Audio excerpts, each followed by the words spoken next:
எடுக்கலாமா? எடுப்போம்.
சித்துபாத்தி இந்து மயான புதகுழி வழக்கு கௌரவ யாழ் நீதவான் நீதிமன்றத்தில் எஸ் லெனின்குமார் முன்னிலையில் எடுத்துக் கொள்ளப்பட்டது.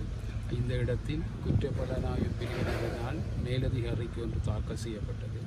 ஏற்கனவே அகழ்பணியின் போது எடுக்கப்பட்ட சான்று பொருள் 25 இலக்கத்துக்குரிய செருப்பு தொடர்பான அறிக்கை சமர்ப்பிக்கப்பட்டது. அந்த அறிக்கையில் அந்த பாட்டா நிறுவனத்தினால் இந்த பொருட்கள் 39 ரூபா 90 என்ற இலக்கமிடப்பட்ட விலை பட்டியல் என்பது 1980ஆம் ஆண்டில் இருந்து 1995ஆம் ஆண்டு காலப்பகுதிக்கு உள்ளதாக இருக்கலாம் என்ற அறிக்கை ஒன்றை இன்று தாக்கல் செய்யப்பட்டிருக்கிறது. அதே நேரம் இந்த அகழ்பணி தொடர்ந்து இவ்வாறு நடைபெற சம்பந்தமாக ஆய்வு செய்வதற்காக இன்று நீதிமன்றத்தால் கள விஜயம் மேற்கொள்ளப்பட்டது.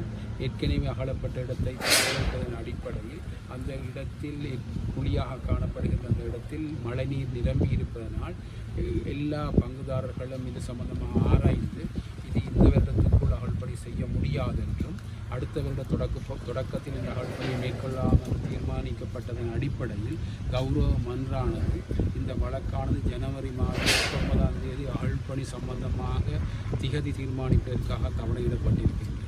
அதே நேரம் சட்ட வைத்திய அதிகாரி செல்லையா கிரணவன் அவர்களினால் ஏற்கனவே எடுக்கப்பட்ட 240 மனித எச்சங்களின் தொகுதிகளை அகழ்வாய்வு செய்து பரிசோதனை செய்து அதற்கான முன்னேற்ற அறிக்கைகளை சமர்ப்பதற்கான பாதீடும் தாக்கல் செய்யப்பட்டதோடு அது சம்பந்தமான அகழ்வு பணியினர் குழு 7 பேருடைய பெயர்கள் பரிந்துரைக்கப்பட்டு அந்த அறிக்கையும் தாக்கல் செய்யப்பட்டது.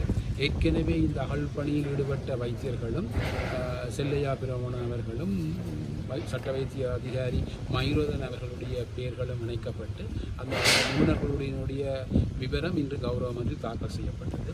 ஆகவே எடுக்கப்பட்ட இந்த மனித எச்சங்களின் முன்னேற்றங்கள் சம்பந்தமாக டிசம்பர் மாதம் 15ஆம் தேதி கௌரவமன்றில் இந்த வழக்கு மீண்டும் அழைக்கப்பட இருக்கிறது. இல்லை, இந்த 2 அறிக்கைகள் தான் இந்த கௌரவமன்றில்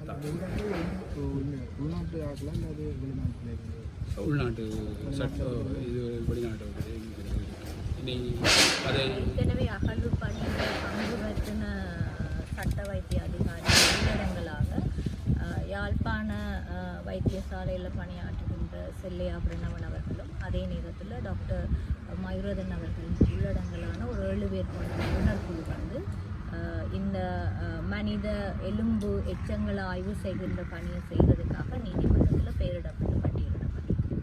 காணாமல் போனோர் அலுவலகம் தொடர்பில் சட்டத்தரணி பூரணி மரியநாயகம் ஏற்கனவே இந்த செம்மணி சித்துப்பாத்தி இந்து மயானத்தின் அகழ்வு பணிகள் தொடர்பாக எங்களால் முன்வைக்கப்பட்ட பாதீடானது அனுமதிக்கப்பட்டு வந்துள்ளது. இந்த நிலையில் சட்ட வைத்திய அதிகாரி பிரணவன் செல்லையா அவர்களினால் ஏற்கனவே அகழ்ந்தெடுக்கப்பட்ட எலும்புக்கூடுகளை நிபுணர் குழு கொண்டு ஆராய்வது தொடர்பிலான அதற்கு ஏற்படும் செலவினங்கள் தொடர்பாகவும் ஒரு பாதீடு ஒன்று முன்வைக்கப்பட உள்ளது. மற்றும் இந்த அகழ்வு பணிகள் மீண்டும் ஆரம்பமாகும் வரையில் இந்த ஏற்கனவே அகழ்ந்தெடுக்கப்பட்ட எலும்புக்கூடுகளை ஆராய்வு செய்வது தொடர்பிலான பணிகள் ஆரம்பிக்கப்பட உள்ளன. அத்துடன் இந்த அகழ்வு பணிகளுக்காக மருத்துவர்கள் பற்றாக்குறை ஒன்று உள்ளதாக சட்ட வைத்திய அதிகாரி பிரணவன் செல்லையா அவர்கள் தெரிவித்துள்ளார். அவையும் நிவர்த்தி செய்யப்பட்டவுடன் இந்த அகழ்வு பணிகள் காலநிலை மற்றும் இந்த கள சூழலின் சாதகமான நிலைமையை பொறுத்து மீண்டும் வெகு விரைவில் நீதிமன்ற அனுமதியுடன் ஆரம்பிக்கப்படும் என்பதை தெரிவித்துள்ளார்.